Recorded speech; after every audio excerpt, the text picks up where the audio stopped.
Now, I mention this because John Fetterman was at the Kennedy Center doing a town hall, participating with others in a town hall.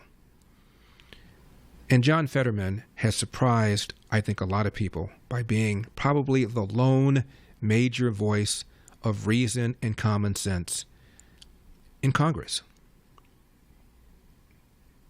Supporting Israel, refusing to call President Trump a Nazi and a fascist. My mother, long-time Democrat, even after she began voting for George W. Bush and Republicans, I like to think because of my influence, she never changed her party. It was emotional. My father, entire life, Republican. And they would have really serious, intense arguments. But nobody called anybody a Nazi. Nobody called anybody a fascist. Nobody said you only care about the rich, you don't care about the poor. Nobody said that. They argued respectfully. And why we can't do that? Because you don't like Donald Trump's personality? Because you think he's vain? Because you don't like the way he puts people down, he insults people? I've told you a million times, don't look at his swing, look where the ball lands.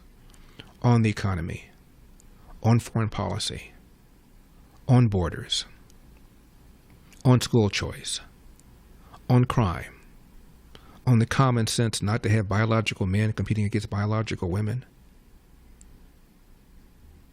not to perform this gender-affirming surgery on minors.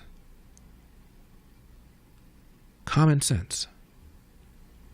That's why Scott Jennings' book is called A Revolution of Common Sense. We'll talk about that next hour. Here is John Fetterman at the Kennedy Center, number 59. I'm the only Democrat in my family. I grew up in a conservative part of Pennsylvania, and I grew up and I know and I love people that voted for President Trump. But they are not fascists. They're not Nazis. They're not trying to destroy the Constitution, those things. And that's part of another thing. I refuse to call people Nazis or fascists, or I would never compare anybody to Hitler and those things. And now that kinds of extreme rhetoric is going to continue. We're going to be more likely in resulting in extreme kind of outcomes and political violence and doing all these kinds of things like Charlie Kirk. For me, all I could say is like, let people grieve. Give people the space.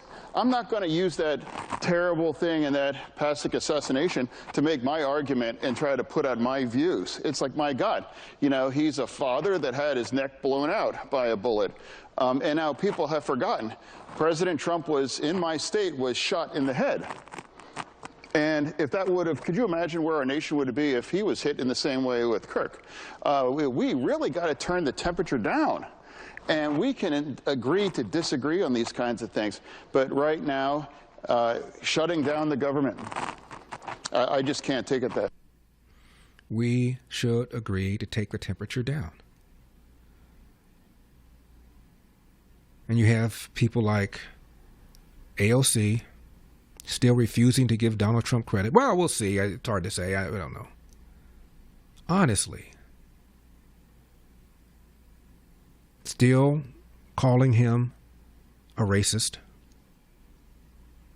Well, you know, he said a lot of things about people living in Gaza before he did this ceasefire deal, so I'm not going to really praise him for doing the ceasefire deal because we wouldn't be having the conversation about Gaza.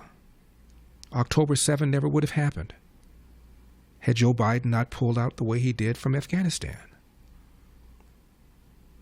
Donald Trump comes in, he smashes Iran, crushes the Houthis in Yemen, allows Israel to take out the Hezbollah in Lebanon and to do what they need to do with Hamas. And now, all of a sudden, Hamas has come to the table. What does that tell you? Peace through strength, not strength through peace. For full shows, live and on demand, it's Salem News Channel.